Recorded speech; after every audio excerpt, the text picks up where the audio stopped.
A'udzu billahi minasyaitonir rajim. Ya ayyuhalladzina amanu kutiba alaikumus siyamu kama kutiba alal ladzina min qablikum la'allakum tattaqun. Hai orang-orang beriman, telah dibuatkan program buat kalian. Ini kalau terjemahan yang kita ingin memasuki sekalian dengan makna tafsirnya. Hai orang-orang beriman, telah dibuatkan buat kalian program-program puasa bulan Ramadan dan ibadah-ibadah rangkaian yang lainnya, dan itu diwajibkan atas kalian sebagaimana telah dibuatkan untuk orang-orang sebelum kalian agar kalian mencapai tingkat ketakwaan.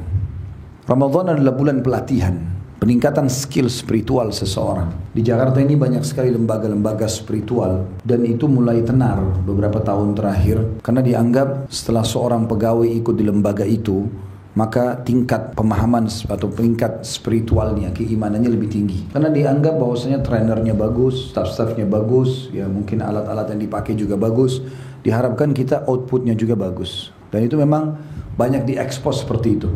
Ternyata pegawai setelah masuk pelatihan 2-3 hari walaupun mahal, mereka keluar jadi lebih jujur, lebih amanah, lebih tanggung jawab. Kadang-kadang untuk satu skill spiritual itu cukup besar biaya yang harus dikeluarkan dan meluangkan waktu sekian lama. Saudaraku seiman, sebenarnya kita sadar atau tidak sadar sebagai seorang muslim, kita punya lembaga training massal peningkatan skill spiritual, itulah Ramadan. Karena tidak ada lembaga training yang gratis seperti Ramadan. Tidak ada lembaga training yang serami Ramadan. Karena semua yang syahadat di seluruh muka bumi ini, kita ke Timur Tengah, kita ke Afrika, kita ke Eropa, kita ke Amerika, ke Australia, semua ke Asia Tenggara. Asal kita ketemu muslim, mereka puasa siang hari. Ketemu muslim, mereka tarawih di malam hari. Ada sebagian kecil yang tidak kerjakan, tapi umumnya orang kerjakan. Maka pesertanya paling banyak. Trainernya langsung Allah, staffnya semua para malaikat, dan langsung dikasih pahala cash pada saat itu.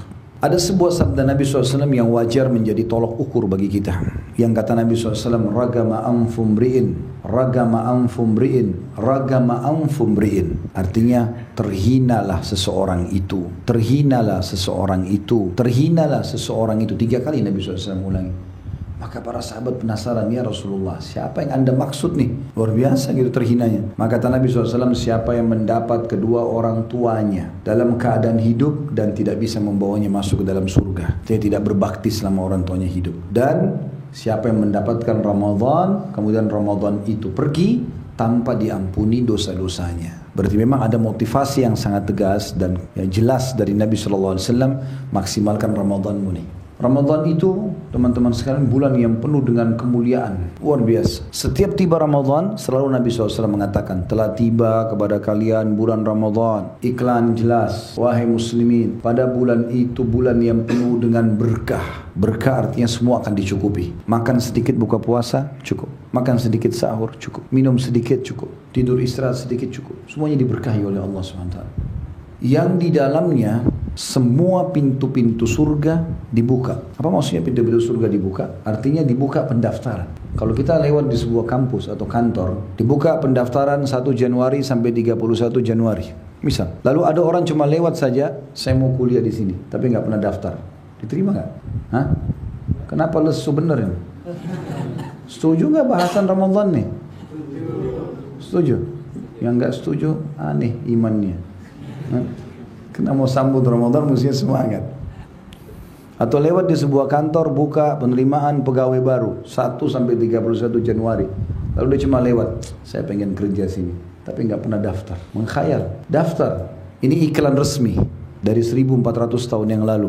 Hari ini pun kita kumandankan dari 1 Ramadan sampai akhir Ramadan, 29 atau 30 Ramadan, iklan. Yang mau masuk surga daftar. Bagaimana caranya Ustaz? Puasa siang harinya, sholat tarawih malam harinya.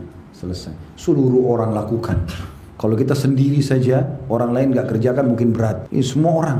Apalagi Masya Allah mikrofon kita kayak berantem. Sana. Nah, tanda kutip di sini. Kita mau sholat sini bisa, mau sholat sana bisa. Rame-rame orang hidupkan. Kesempatan. Kita balik kanan orang puasa, balik kiri orang puasa. Orang semua puasa. Kalau Ramadan saja kita tidak puasa, kira-kira kapan kita mau puasa? Kalau Ramadan saja kita nggak sholat malam, lalu kapan kita sholat malam? Ramadan saja kita tidak baca Quran, lalu kapan kita baca Quran? Ramadan aja kita tidak sedekah, tidak lakukan ibadah-ibadah, lalu kapan kita kerjakan? Sementara semua orang pada saat itu jadi baik. Makanya cara daftarnya begitu, sibukkan diri dengan amal saleh, kau akan terdaftar ke surga. Lalu ditutup semua pintu neraka. Baik, apa maksud itu pintu neraka? Kita kan surga belum dilihat, neraka belum dilihat. Saya cuma dengar informasinya, tapi tentu kita yakini sebagai seorang muslim. Artinya tadi kalau surga dibuka pendaftaran, kalau neraka ditutup bagi pelaku-pelaku maksiat. Kata sebagian ulama hadis, di Ramadan khusus Allah masih ampuni dosa-dosa. Makanya kesempatan. Ada hadis lain riwayat Bukhari berbunyi, kata Nabi SAW, kalau tiba Ramadan ada penyeru dari malaikat mengatakan, wahai pelaku kebaikan maksimalkan ibadahmu, wahai pelaku keburukan berhentilah. Karena kesempatan, ini surga dibuka, ini neraka ditutup. Lalu pada saat itu Allah akan lipat gandakan balasan pahala. Jadi kalau bulan-bulan sehari Ramadan cuma satu, dia jadi berlipat, double. Dan Allah melihat persaingan kalian pada bulan itu. Maka tunjukkan yang terbaik, kata Nabi SAW, dari amal kalian. Ingat juga kata Nabi SAW, orang yang puasa itu, atau pada bulan Ramadan itu, semua syaitan-syaitan yang jahat dibelenggu. Lehernya diikat, tangannya diikat, kakinya diikat. Dibelenggu berarti tidak bisa buat apa-apa. Ini sering saya kasih contoh rasionalnya ya. Jadi awal Ramadan nanti, itu seperti kita sama musuh kita sedang mau lomba lari. Ini syaitan nih kita nih. Kalau Ramadan nanti dia dibelenggu, diikat. Lehernya diikat, tangan diikat, kaki diikat. Kita jalan santai pun tetap menang. Ya. Dan nanti akhir Ramadan, jarak antara kita sama syaitan 1 bulan. 1 bulan itu kalau kita jalan dari sini sampai ke Eropa berangkat. Kalau jalan kaki. Ada banyak orang bodoh, begitu tiba Idul Fitri, ya, dia duduk manis tunggu syaitan. Syaitan yang sudah jauh, tunggu sebentar. Syaitannya jalan sampai, dapat dia. Padahal sebenarnya setelah Ramadan, perutnya terbiasa puasa. Matanya sudah biasa sholat malam, baca Quran, zikir, tinggal injak gas sedikit sampai mati masuk surga. Tapi enggak, lisannya lebaran, alhamdulillah, bukan alhamdulillah karena berhasil di training 1 bulan, siap menjadi orang takwa. Alhamdulillah tidak lagi puasa, alhamdulillah tidak lagi sholat tarawih, alhamdulillah sudah boleh maksiat lagi, boleh pacaran lagi, boleh ini lagi, boleh rame-rame lagi karaoke, rame-rame lagi dosa-dosa. Jadi tidak dapat pelajaran dari situ. Hati-hati teman-teman ya.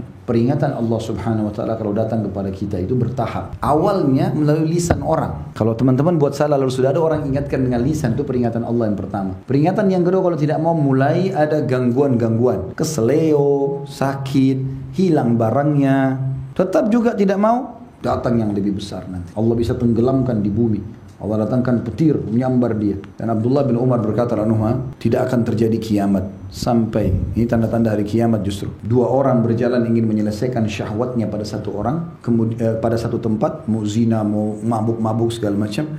Lalu salah satunya Allah tenggelamkan ke bumi. Terjadi gempa, jatuh temannya, mati. Dia selamat. Itu tidak menjadikan dia berhenti untuk berbuat dosa. Dia cuma bilang, oh saya selamat. Riwayat lain apa? Dia melampiaskan syahwatnya pada temannya, baru kepada orang lain. Jadi dia masih ambil handphonenya, ambil jamnya, padahal temannya ini mati depan matanya. Seperti orang tabrakan, temannya mati, dia masih selamat. Keluar dari rumah sakit, maksiat lagi. Dia nggak ambil pelajaran dari situ. Ini kebodohan. Ada orang mau buat dosa kelihatan sama orang. Oh, sudah peringatan dari Allah. Nggak mau, nanti kepergok, nanti. Dia tidak mau, peringatan akan makin besar. Maka bulan Ramadan bulan yang sangat baik, memupuk keimanan. Kalau kita biasakan tumpukan iman kita, ditumpukkan terus dari ibadah ke ibadah, dari ibadah ke ibadah, ini tebal sekali. Sampai nanti godaan syaitan itu jadi kecil, seperti cuma nyamuk yang ada suaranya dekat kuping kita, kayak ada nilainya. Tapi kalau iman kita tipis, maka itu akan bermasalah buat kita, karena dia akan jadi seperti suara yang besar yang mengganggu kita, nggak bisa tidur dan segala macam. Nah, Ramadan ini bulan pembukaan iman, karena dengan bertambahnya amal saleh, maka otomatis imannya akan bertambah, karena iman dalam kaidah ahli sunnah wal jamaah bertambah dengan ketaatan, berkurang dengan kemaksiatan. Ya. Maka betul-betul kesempatan meningkatkan skill itu. Ada sebuah kisah sedikit berhubungan dengan masalah keimanan. Saya ingin berbagi dalam masalah ini. Ada seorang sahabat namanya Abdullah bin Hudzafa al-Aslami radhiyallahu anhu. Pernah dengar belum nama ini? Hah? Pengakuan yang jujur. Yang lain berarti yang diam sudah pernah dengar ya. Kalau kita voting lebih banyak yang sudah dengar, nggak usah cerita. Sudah dengar belum nama ini? Belum. Oh, berarti sudah sepakat. Bagus, berarti gampang orang Indonesia sepakat sebenarnya. Orang ini subhanallah jarang kenang namanya, tapi dia dinukil punya kisah unik berhubungan dengan masalah keimanan. Dan kita tidak bisa sampai pada tingkat level iman ini kecuali kita tumpuk-tumpukin ibadah itu. Dari sholat terus. Kenapa kita satu hari harus sholat 5 waktu? Kenapa nggak 5 waktu seumur hidup? Tiap hari. Kenapa setiap makan kita baca bismillah? Kenapa habis makan baca alhamdulillah? Kenapa setiap mau makan? Bahkan Abdullah bin Umar itu 1 gelas air bisa 10 kali bismillah, 10 kali alhamdulillah. Gitu. Kenapa harus berulang-ulang? Kenapa kalau mau tidur, setiap mau tidur baca doa, bangun tidur baca doa? Karena kita butuh cas. Terus harus dicas. Handphone kita aja habis lobet. Dicas lagi baru bisa gitu. Nah itu cas semuanya. Gitu. Karena tumpuknya keimanan ini, amal soleh sehingga imannya sangat tebal. Dan sampai pada titik teman-teman saya sampai sekarang kalau saya merenungi kisah ini, kayaknya sangat mustahil kalau saya pribadi bisa lakukan itu. Jadi ceritanya dia diutus oleh Nabi SAW dengan 30 orang prajurit. Jadi 31 sama beliau. Pergi ke satu misi, brigade untuk menyerang satu tempat Romawi. Qadar Allah, ketangkap pasukan muslim ini. Kalah, ketangkap, diikat semua. Maka Raja Romawi, Kaisar Romawi bilang, saya dengar umat Islam ini punya keyakinan dan keimanan yang mengalahkan kuatnya gunung. Jadi walaupun mereka miskin, nggak bisa dibeli dengan uang imannya. Apa saja nggak bisa. Pokoknya mereka siap mati untuk itu. Saya ingin mengetes, mau tahu betul nggak itu. Maka Abdullah bin Huzaf al-Aslami ini adalah pimpinan tadi pasukan itu ya. Dipanggil oleh Kaisar. Lalu Kaisar ini orang Abdullah ini orang Badui dari padang pasir, orang miskin, bukan orang kaya. Kalau orang kaya mungkin masih ada alasan dia tidak tergoda, mungkin kalau kekayaannya masih lebih banyak. Ini orang miskin. Maka dia dipanggil lalu Kaisar berkata begini, wahai Abdullah, kau tahu wilayah kekuasaanku? Waktu itu Romawi menguasai setengah dunia, setengahnya Persia. Romawi itu berkuasa mulai dari Asia Utara yang paling ujung, Turki ya. Turki, seluruh Eropa, seluruh Afrika. Jadi seperti L dunia itu dikuasai. Sisanya itu selain Jazirah Arab, Afghanistan, Rusia ke bawah ini Rusia. Bagi dua dulu. Ini namanya kerajaan Persia, ini namanya kerajaan Romawi. Yang Allah ceritakan dalam surah Ar-Rum, mereka berperang, negara adik kuasa. Yang jelas Kaisar ini nangkap lalu dia bilang, hai Abdullah, kau tahu luasnya wilayahku. Aku ingin tawarkan kepada kamu satu hal. Kalau kau mau, aku langsung kasih. Panggil juru tulisnya, panggil semua saksi-saksinya. Kau tahu apa yang aku tawarkan? Kata Abdullah tidak. Dia bilang, saya mau tawarkan kepada kamu setengah kerajaanku. Ini setengah ini Romawi, langsung kau ambil. Datangkan saksi-saksi kau jadi raja. Syaratnya kau murtad, masuk agama Kristen. Itu saja. Kalau kau masuk ke agamaku, setengah kerajaan punya kau. Ini orang miskin dari padang pasir, masuk Islam baru sekian tahun ini. Bukan kayak antum lahir dalam Islam. Maka jawaban dia apa? Jangankan kau tawarkan setengah kerajaanmu, hai Kaisar. Kumpulkan seluruh raja dunia ini, semuanya kasih ke saya kerajaannya, saya sendiri jadi raja, semua jadi bawahan saya nggak akan tinggalkan agama ini. Ini tidak bisa keluar mulut jawaban ini kecuali dari orang yang luar biasa imannya, gitu ya. Tidak cukup di situ. Kaisar bilang sebentar, ada penawaran lain.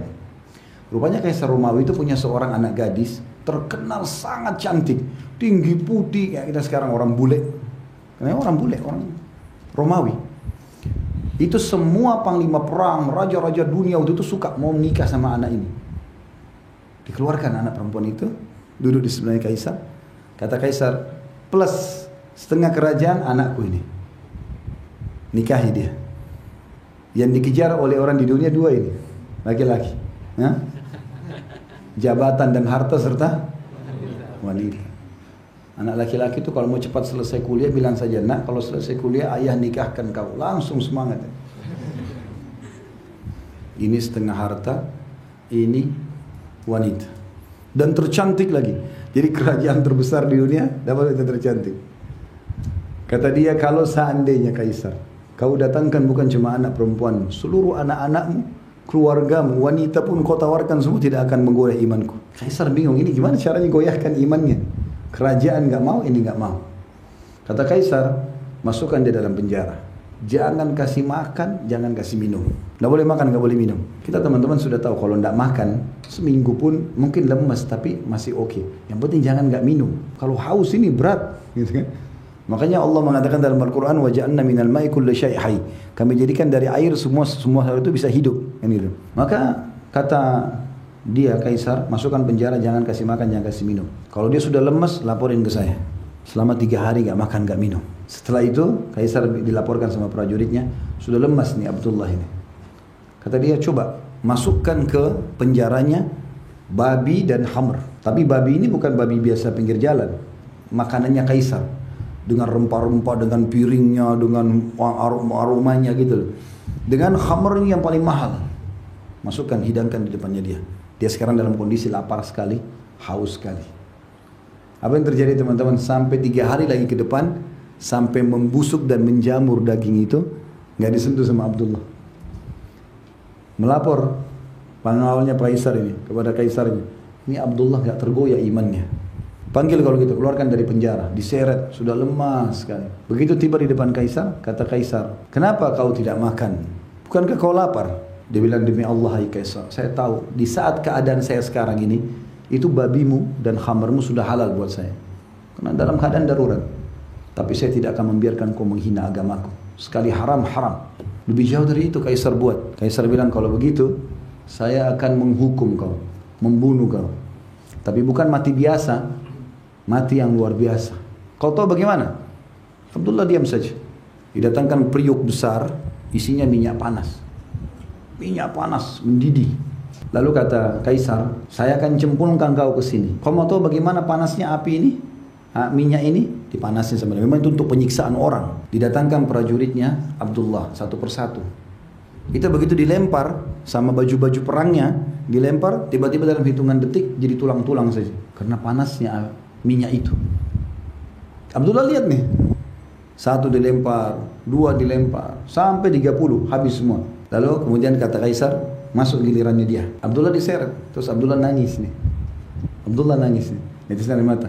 Kata prajuritnya, dia udah nangis nih. Kata Kaisar, coba tanya, kenapa dia nangis? Mungkin dia sudah mau pindah agama sekarang, takut mau tidak makan berapa hari, mau dipasak. Lalu kata dia, Kaisar tanya kau, apa kau mau pindah agama? Dia bilang, tidak demi Allah. Saya menangis ini gara-gara saya menyesal cuma punya 1 nyawa. Harusnya saya punya 1000 nyawa, semuanya kau cemplungin ke minyak itu. Karena saya rindu ini mati syahid. Sampai dicemplungin mati syahid radhiyallahu anhu. Bisa seperti itu? Hah? Bagaimana bisa? Puasa Ramadan aja loyo. Itu tidak bisa muncul perasaan itu kecuali kita tumpukin amal ibadah itu. Makanya komitmen untuk istiqomah dalam ibadah itu penting. Istiqomah itu tanpa kita sadari sebenarnya kita terluputkan dari dosa. Orang kalau sibuk dengan amal soleh, antum nggak usah keluarkan energi khusus untuk tinggalin dosa, nggak usah. Karena kesibukan dengan amal soleh itu, azan ke masjid, pulang lagi sholat ba'diyah, baca Quran, zikir, majelis ilmu, cari rezeki halal. Dosa nggak ada waktunya. Sendiri kita tinggalkan. Jadi nggak usah antum luangkan khusus. Apalagi ada bahasa-bahasa kebodohan ini. Syaitannya kuat nih.